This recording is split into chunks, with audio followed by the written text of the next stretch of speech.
Welcome to Agriculture Science 465, a class taught at Montana State University by Florence Dunkel.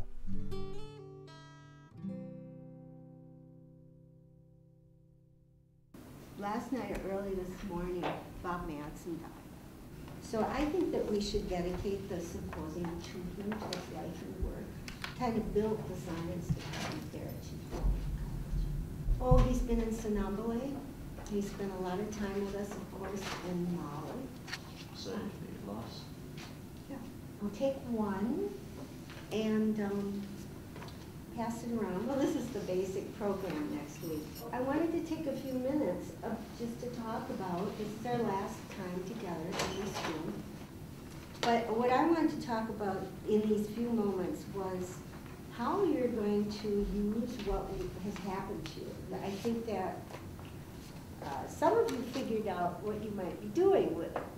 Some of you may be still maybe a little puzzled about what you're going to do when you leave here. The one thing to remember is that you're always going to be, I hope, searchers. And the other important thing that maybe you've gained is understanding of where wealth exists and what wealth is. And I hope that some of you will end up at the USDA or USAID or World Bank or some larger place because they need you. Get this idea of what foreign aid is or could be and what appreciative inquiry could be. That is probably all I'm going to say. Now, who do we congratulate? We have, I know CJ is graduating. Who else is graduating? Oh, right, and Mallory, and Brittany, and Coleman. All right, all right. Coleman, you want to start? We have some ideas for this summer, but. Well, one of the ladies that I was working with last summer was trying to kickstart her own little camp, so I'm trying to work with her.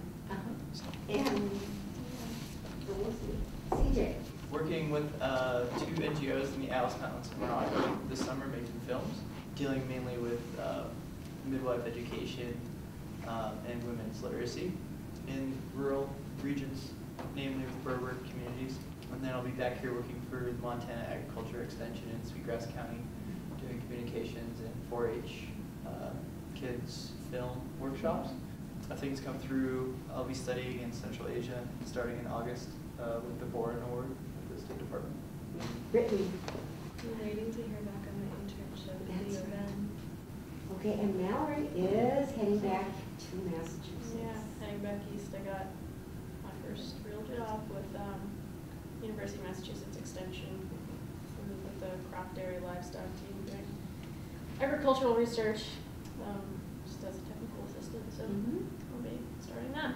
I think we should open the discussion for a few minutes for the next semester. Something that I think I wish I would have known was the cost associated to the students to cover their gas and their lodging. And that was just a bit of a surprise and kind of hard to swallow. I think in other classes there's like, if there are additional fees, they kind of tack them on either on a course description or, you know, just like at the beginning. I've spent close to $200 for transportation. One other suggestion, like, you know how at the beginning of this class, a lot of people said that like you're confused at the start and you don't know what's going on, but by the end of the time, like it wraps it all up. One way to maybe eliminate that confusion would be to tell the students like the reading assignments each week that they will be used on the midterm and on the final. I think maybe just like the mention of the core of this class is doing a research project on the topic of your choice. Like begin thinking now. What would be the best way? It's written, I say it.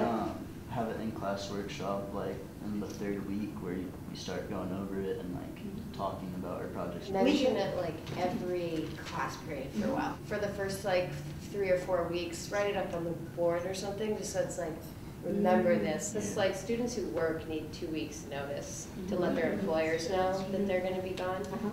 Yeah, just a bit more structure, I suppose. Did you see how much structure there is? Well, I mean, there's structure in the class, but then for research. Research is not structured, though. This is more structured than you would have if you were doing a master's project. If I would have known at the beginning of the semester where I would be right now, I probably would have picked a different project. There's a lot of work that goes on beforehand, which is making sure that the site mentors are set up and that you have a long relationship, maybe a couple of years, maybe 10-year relationship with this community. And you're going to be teaching the new students who we hope will come. What are you going to tell them? What has been your changes in concepts, if any, of poverty, wealth, and traditional ecological knowledge? There's going to be no reading of a script. We'll be in a circle. You're kind of going to be up there. The people in the atrium are going to be presenting their posters. There is a sign-up sheet, posters set up, tea preparation, poster reception refreshments, and greeters, people that hand out the programs and explain the timing of the event, what goes on here, what goes on there. We need a timer. And the videographer, Kayla will be there. The other options are to help with the tables in the hallway where we show the posters, and then to set up the buffet in the hallway where we have food, and then the cleanup. And I'm going to start with Mary. They'll be out there, there'll be popcorn and whatever. Then at 4:30, people will come in here and we'll start with the Native American 3 presentations. Then I guess we will go, it doesn't matter, we could go Northern Cheyenne or Crow at that point. Then we go outside and take a break, and the posters are presented again. I want you to write on that piece of paper the first thing that comes to your mind. Salesman. What comes to your mind first? Salesman. You just said salesman, okay. Yeah, salesman. You said salesman too. Okay. I said salesman. Salesman. I wasn't able to clear my mind. It's the same stuff I was thinking about before the dinosaurs. I said paper. Paper? Door to door. Oh, door to door salesman, okay. Cars. Car salesman, okay. Briefcase. Briefcase. Annoying. Annoying, okay. Cheap suit. Cheap suit, okay. Bible. What? Sleazeball. Sleazeball, okay. So most people have some kind of a bad connotation about salespeople, right? But what good are those fantastic ideas if you cannot sell them to somebody else?